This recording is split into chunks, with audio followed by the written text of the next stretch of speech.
Bismillah ar-Rahman ar-Rahim. Alhamdulillahi Rabbil Alameen wa salatu wa salam ala ashrafil anbiya wal mursaleen.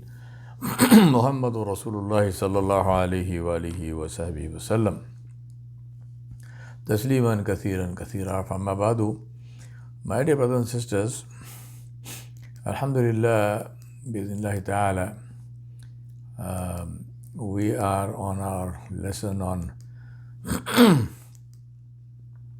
Akhlaaq of the Ummatis of Rasulullah sallallahu alayhi wa sallam. And there I want to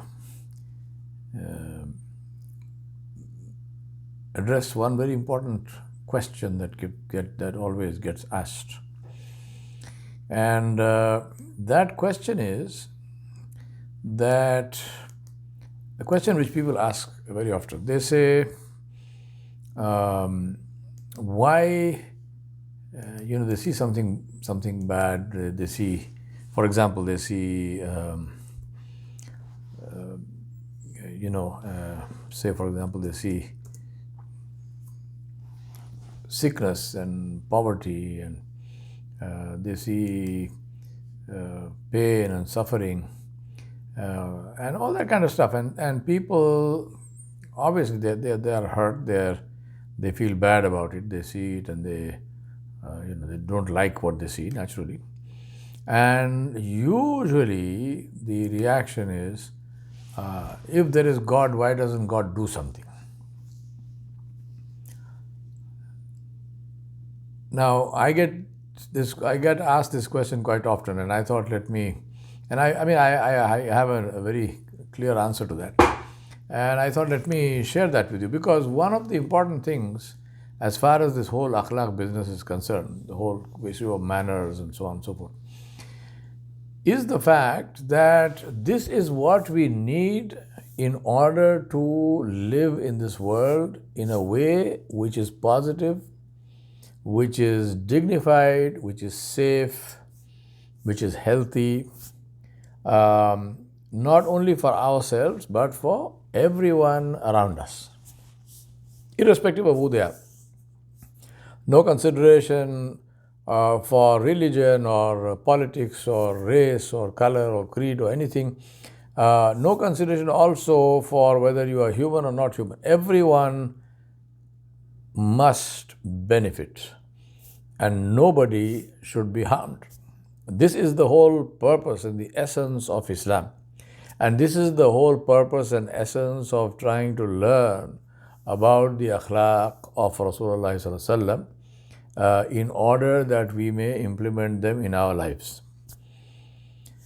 So the first and most important thing to keep in mind and understand is that all of what we are teaching and learning is not for the sake of teaching and learning. It's not for the sake of memorizing. It's not for the sake of getting some interesting anecdotes and so on and so forth.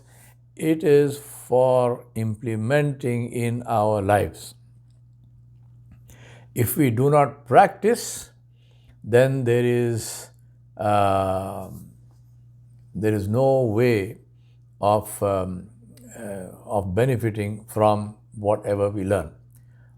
Our benefit is only as good as we practice, and that's the reason why we are learning this. So to come back to where I was, which is, people ask this question when they see any kind of difficulty, suffering, and so on. They say, "But why doesn't God do something?"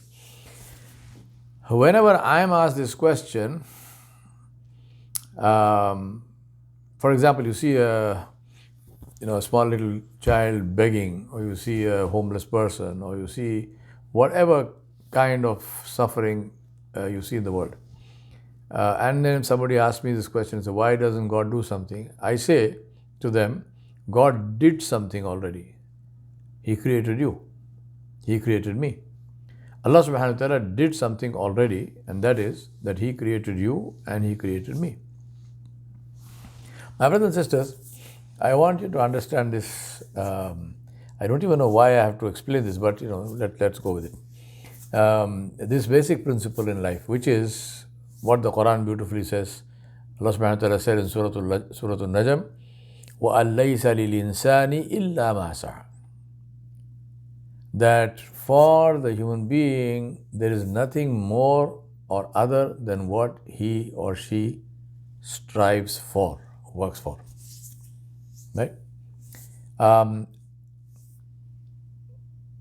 result depends on the action. Now, we're looking at this issue of saying, why doesn't God do something? Why doesn't Allah do something? And I'm submitting to you that Allah has already done something, which is that He created you. Let's look at this. Allah subhanahu wa ta'ala Jalla Jalaluhu created this world. He created this earth, He created the whole universe, but we are talking about our planet. So He created this earth. Now when He created this earth and He populated this earth with all His creatures, Allah subhanahu wa ta'ala created a set of laws to govern this planet. Some of those laws, we call them natural laws, we call them the laws of physics, we call, different kinds of, for example, one of the most, basic and interesting, most fundamental laws is that of gravity.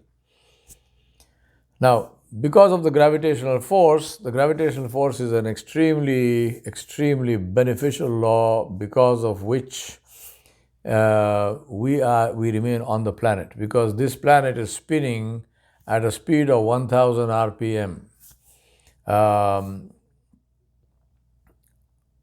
And if there was no gravitational force, if there wasn't anything to hold us to the earth, then just with the centrifugal force that is created, we would have gone flying into space, right? We would not be able to stay on the earth itself. Similarly, Allah subhanahu wa ta'ala created a system whereby our carbon emissions, carbon dioxide is created, and this carbon dioxide forms a blanket on the earth, in the atmosphere, which regulates temperature. So because of this carbon blanket, the earth does not become too cold. Otherwise, the earth would have completely become frigid, and nothing could have existed on it. But because of this, it warms the earth, and it keeps it free from keeps it warm at a temperature which is where life can be sustained. Now let's stick with these two, and there are I can name for you a whole list of laws, but that's not required to illustrate my point. These two are enough. So take gravity now. So Allah created His gravity. Allah subhanahu wa ta'ala taught us, gave us the knowledge of what the gravitational force is. Allah subhanahu wa ta'ala taught us to appreciate the gravitational force. Now, having understood all of this, I know what is gravity. I know that any free-falling object will be attracted to the earth and will travel through the space from where it is to the surface of the earth at a constant acceleration of 32 feet per second, and then it will hit the surface of the earth, the force of which is the momentum of the object, which is the mass multiplied by the acceleration. So I know all of this. Now, if I take myself up to the 20th floor of a building and I jump from there, right? If I jump from there, what will happen to me? I will have a concrete experience. I will come to earth. And obviously I will not live to tell the tale, because I will smash myself and I would be dead. Now supposing when if somebody sees that and somebody says, how tragic is this? I mean, if there is a God, why doesn't He do something? what would you say to that person? You would say to that person that God did something, which is that first of all, He created a force which was beneficial, which is the gravitational force, without which we couldn't have existed. And secondly, He taught Mr. Yawar Baig about this gravitational force. So this gentleman knows what the gravitational force is all about. He knows how it works, how it operates. He also knows what is going to happen if he jumps from a 20th floor building, from the 20th floor in a building. If he still jumps, if he still decides to take a flying leap, what do you want God to do? You want God to, come flying and save him? Why? I spoke to you about the blanket of carbon dioxide. Again, Allah subhanahu wa ta'ala created this as a positive force. Again, without that, we could not survive. So what does that do in very, very clear and simple terms? It heats or allows the earth to retain its heat. Right? It allows the earth to retain its heat. Now, the issue is, we take that and now we accelerate the rate at which we produce carbon dioxide. Now, carbon dioxide is normally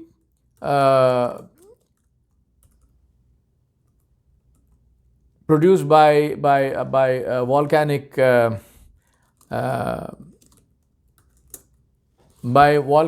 eruptions. But what human beings today produce is several times the total carbon dioxide produced by all volcanic eruptions in the whole world. So we have this thing which is a positive thing, which is the carbon dioxide blanket. And we, because of the amount of carbon dioxide that we are producing, we are making this blanket thicker and thicker and thicker. So what's going to happen? It's like jacking up the heating in your house. So your heating is set at, say, in Fahrenheit, 65 degrees, right? And it's nice and cozy. But you jack up this heating now to 80 degrees. You jack up the heating to 100 degrees. You jack up the heating to 150 degrees. What will happen? Your house will catch fire. You will not be able to breathe in that house. You will not be able to survive because the heating now is so enormous that what was really meant for you to live comfortably, you have converted that into something which is hazardous to your life. So whose fault is it? Whose fault is it? Allah subhanahu wa ta'ala created these laws. Allah subhanahu wa ta'ala also created other laws. And these are the laws of human relations.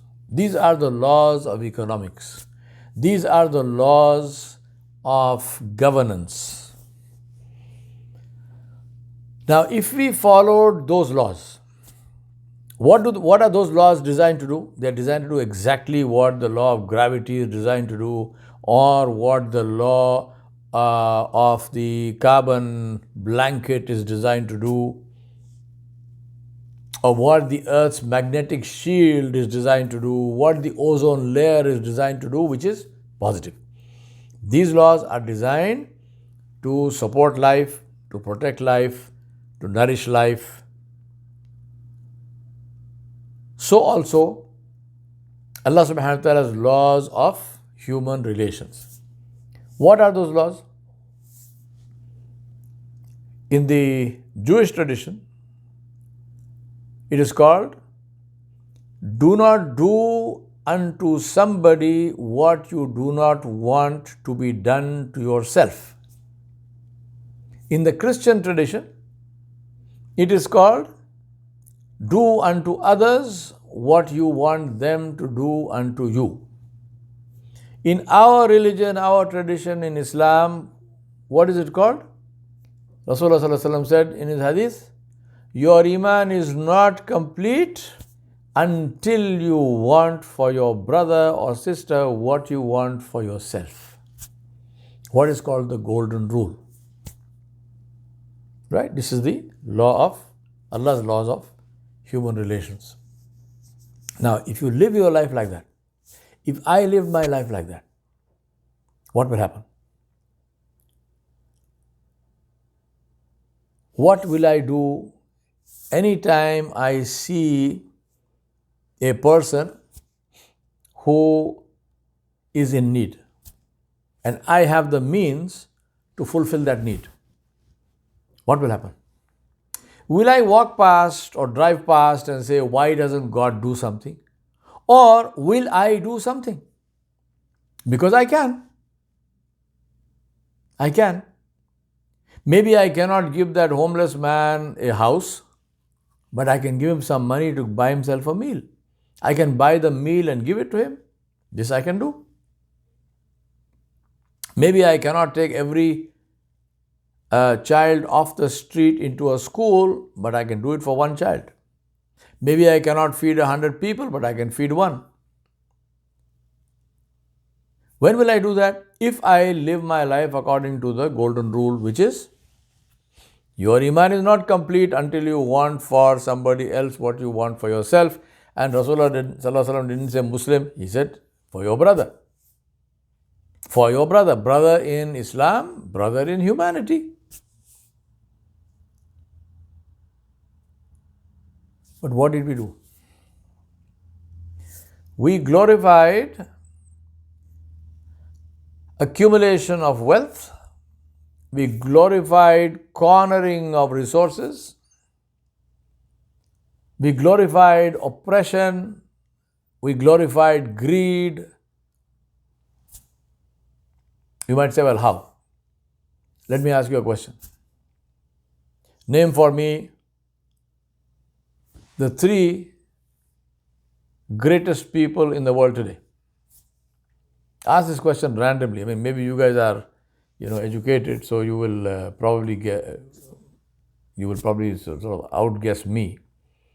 But randomly call anyone and tell them, name for me 3 greatest people. They will tell you Jeff Bezos, Elon Musk, and take a toss between Bill Gates and Warren Buffett. Right? 9 times out of 10 or 10 times out of 10, they will name for you 3 billionaires. I can probably tell you with complete certainty that the person who will name a scholar, who will name a great physician, who will name a great surgeon, who will name a great architect, who will name a great artist, that person probably does not exist. And one of the great reasons is, if I ask you the same question another way and say, name for me 3 great physicians in the world today. Name for me 3 great artists, contemporary artists. I'm not talking about, in the medieval times or something, Michelangelo or somebody else. I'm saying today's artists. I mean, frankly speaking, even if I ask you that, name for me 3 impressionists, I don't know if you would do that. But the point is that today, if I say name 3 artists, I don't mean Bollywoods, right? I don't know how many of you can name that. Because the whole mind, everything is focused towards making money, irrespective of how it is done, in what way it is done. This is not to say that Jeff Bezos and the others are doing it illegally or something. They are doing it legitimately. But the point is, how is it, ask yourself this question and say, how is it that we have created a world in which 8 people, and all of them are men, 8 men, have more money, have more resources than 50% of the rest of the world, which is 3.5 to 4 billion people. 8 men have more than 4 billion people. How did we end up like this? If I ask you that question, what will you say? What will you say? It happened because we just glorified accumulation of wealth. Take Alexander, for example. Alexander the Great. What is great about Alexander? The fact that he developed the Greek phalanx, which was people with pikes, to a point where it became almost invincible. And then he took them from Macedonia all the way to the Indus Valley, the border of India, actually into India. Doing what? Building great hospitals, great universities, all the Greek wisdom and Greek knowledge and Greek medicine that we talk about today. Alexander spread that in the world from Macedonia, from Greece, all the way to India. And there's a string of beautiful hospitals and universities and parks and did he do that? Or did he rape and burn and pillage his way, destroying society after society, looting? Which did he do? So why is he great? Why do you call him great? Right? Your teachers teach you that in school. You don't have the sense to ask them. They don't have the sense to think about it and say, why are we calling this man great? Great for what? What did he do? So now, Allah created a law which said, take care of each other, be compassionate, be kind. If you have resources, share them. Your resources are not meant for you alone. They are meant for you to share. They are meant for you to help each other. Today, as I speak to you, Walmart refuses to raise its $11 minimum wage. They're trying to get it to $15 per hour. In the United States, for the last 20 plus years, the minimum wage has not been raised. So they try and do that. So Walmart refuses to do that.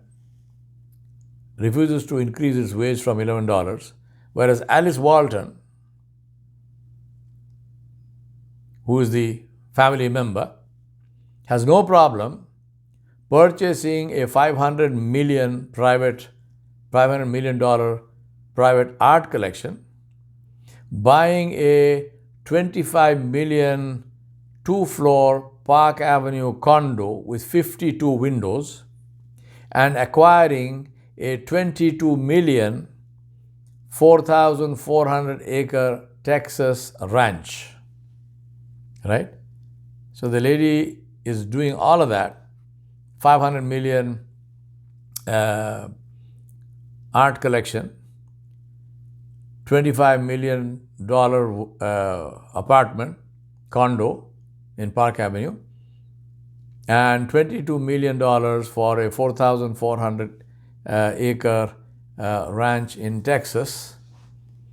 But they will not increase the minimum wage of people who are working so hard so that she can actually make the money to do all this.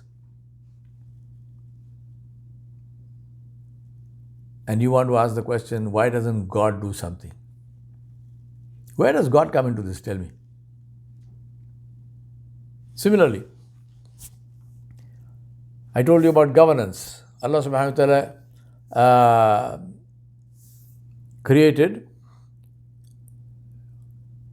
this world and He gave some people authority over others.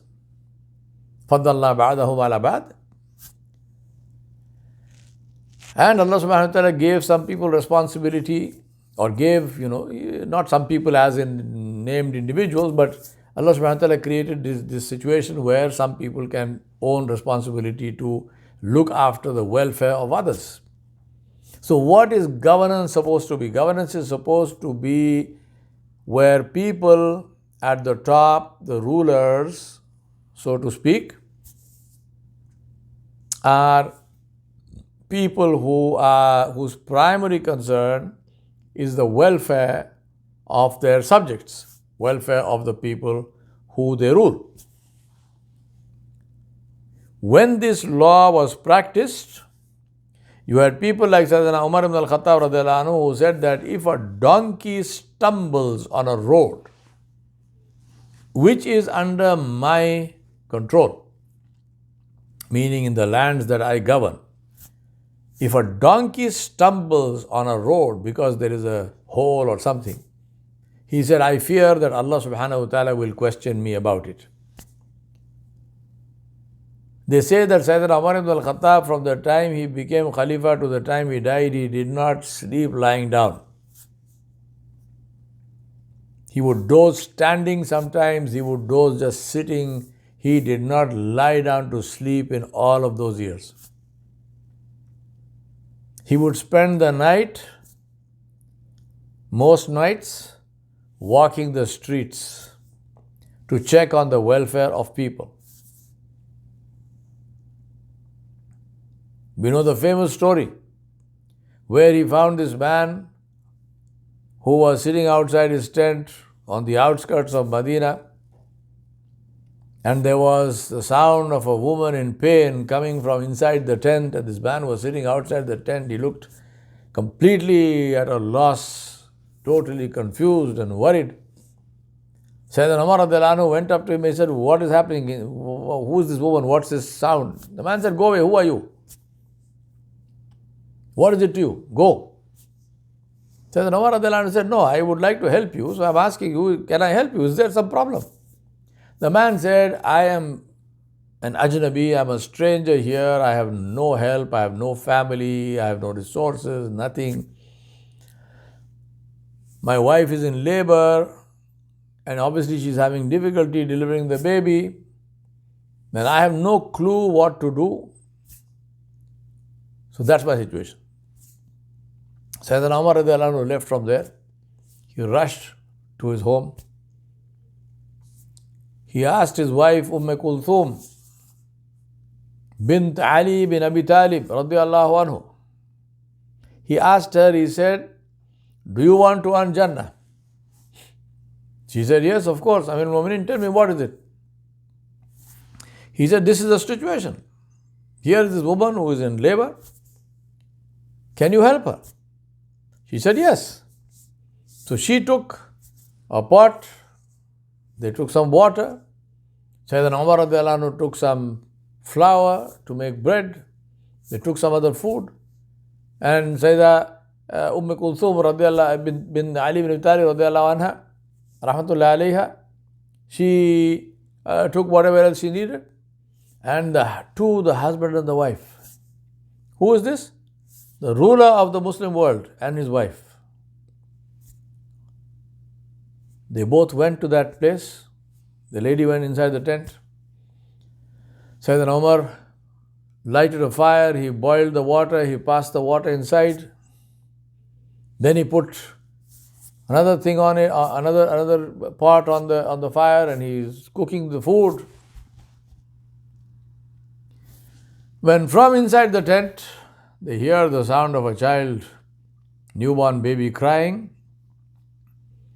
and Kulthum, rahmatullahi alayha, she called out and said, Amirul Mu'mineen, tell your friend that he has a son, alhamdulillah. That is when the man realized who it is he was talking to. He said, you are the Amir, you are the Khalifa. Now think about this. Sayyidina Umar radiallahu anhu was not short of help. He could have delegated this, he could have sent somebody to do this thing themselves. He didn't have to do it. You're talking about governance. Why doesn't God do something? This is what God did. This is what Allah subhanahu wa ta'ala did. Allah subhanahu wa ta'ala created the rules. And when people followed those rules, they had rulers like Umar ibn al-Khattab radiallahu anhu, and they had people in those days who lived lives which 1400 years later, till today, we speak about it and we point to it as an ideal situation to be in.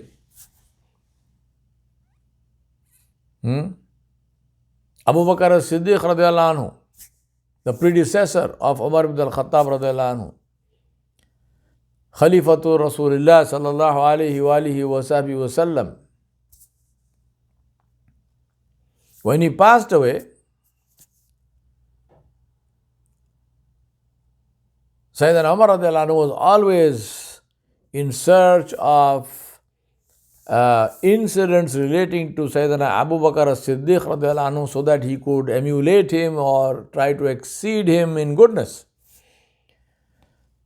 So somebody came and said to him that Abu Bakr radiallahu anhu, every morning, first thing, very early, they pointed out to him there was a khima, there was a small camp with a tent, a little fenced off area. So somebody said to him that Abu Bakr as-Siddiq radiallahu anhu, every single morning without fail would go into that place and he would be there for some time and then he would come back. So Sayyidina Umar radiallahu anhu went to check. And when he went there, the following morning, he found that in this tent was a very old woman who was blind. She was there on her bed, and there was one or two goats which were there. So Sayyidina Umar radiallahu anhu realized that, okay, here is this woman who needs to be taken care of. So he cleaned the whole tent and so on. He administered to the lady whatever she needed. He milked those goats. Then he cooked. There was some barley, so he cooked some barley bread and so on. And then he put it in a plate and he handed it to the woman. The woman said, "You are not the same person who comes here every day." So Sayyidina Umar radiallahu anhu is absolutely astonished. He said, "How do you know? You are blind, you can't see." He said, "I know." She said, "I know because that man knew that I have no teeth. So before giving me this food, he would soften it. He would make it very soft, like a mash, and then he would give it to me. You just gave me the bread and the thing, and I can't eat because I have no teeth."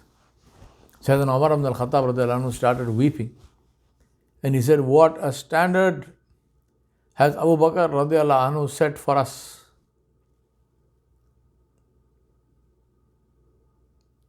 Why doesn't God do something?" Ask yourself. Today, as I speak to you in America, there are at least, some people said 3, but let's be conservative, there are at least 2 houses for every homeless person in this country who is on the street. For every homeless person who is huddling in this cold, in this damp weather, either in a homeless shelter or in a gully somewhere or in the under the shed, the eaves of a shop, all his worldly possessions in a shopping cart. For every person like that, there are at least 2 empty houses foreclosed by the banks. Their owners also thrown on the streets because of the interest-based finance system. If every single homeless person is given one house each, you would still have as many homes, as many houses as homeless people. Still empty. My brothers and sisters, today, poverty is not a natural phenomenon. Poverty is created by us. Poverty is created by us. And poverty can be eliminated like that, in the snap of a finger, provided we are willing to implement the laws that Allah subhanahu wa ta'ala made, instead of moaning and groaning. Tell me, if you have economies which are based on the manufacture and sale of weapons of mass destruction, what can you hope for? More war or peace? We are intelligent, right? Let's use that intelligence. Stop acting stupid. If you have an economy which is based on the manufacture and sale of weapons of mass destruction, which means that you will make money when you sell weapons of mass destruction, what do you think the people who are buying those weapons are going to use it for? When you have countries where their spend on armies, on weapons, is not just more, but more in multiples, not percentages, is more than their combined spend on public health and education, then are you going to see more educated people or less educated people? Are you going to see more healthy people or more sick people? When you have people who talk about and complain and say, why is it that we have such lousy leaders? I want to quote for you something from Thurgood Marshall, American Supreme Court's first black justice, who served from 1967 to 1991. He said, where you see wrong or inequality or injustice, speak out, because this is your country. This is your democracy. Make it, protect it, and pass it on. So those who sit and complain about how bad a government is are the same people who cannot even get out of their homes and go and vote on voting day. And believe me, democracy is not about going one day to cast a vote once in 4 or 5 years. Democracy is a lot more than that. It is to participate. It is to be a citizen. It is to participate in citizenship, which is not a piece of card, it's not a social security number, it's not your passport. It is your behavior as a citizen of the nation, to take responsibility for yourself and others, for their and your welfare, knowing that the two are interlinked. How do you get bad governments? Not because the bad leaders came down with the rain. You get bad government because you make bad government, because you create bad government, because you elect bad people. And you elect bad people by voting for bad people and by not voting for good people, or not voting at all. How many times have we had these completely insane conversations, like totally idiotic debates and arguments about whether voting is halal or haram, or whether Muslims must participate in voting or not? Don't do it. Don't do it. Remain slaves. Slaves are necessary, right? We need them. If that is how you want to define yourself, then at least do me a favor. Stop saying, why doesn't God do something? Don't blame Allah subhanahu wa ta'ala for this.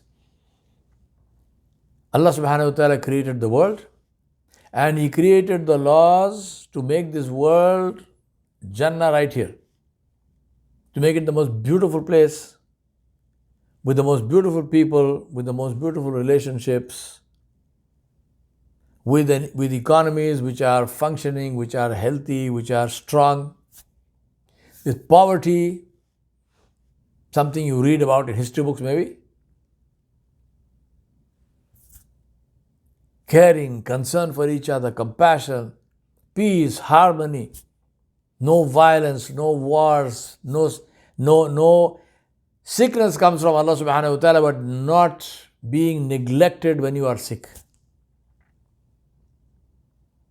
All of this is possible if we follow the laws that Allah subhanahu wa ta'ala created. So if somebody asks you, why doesn't God do something?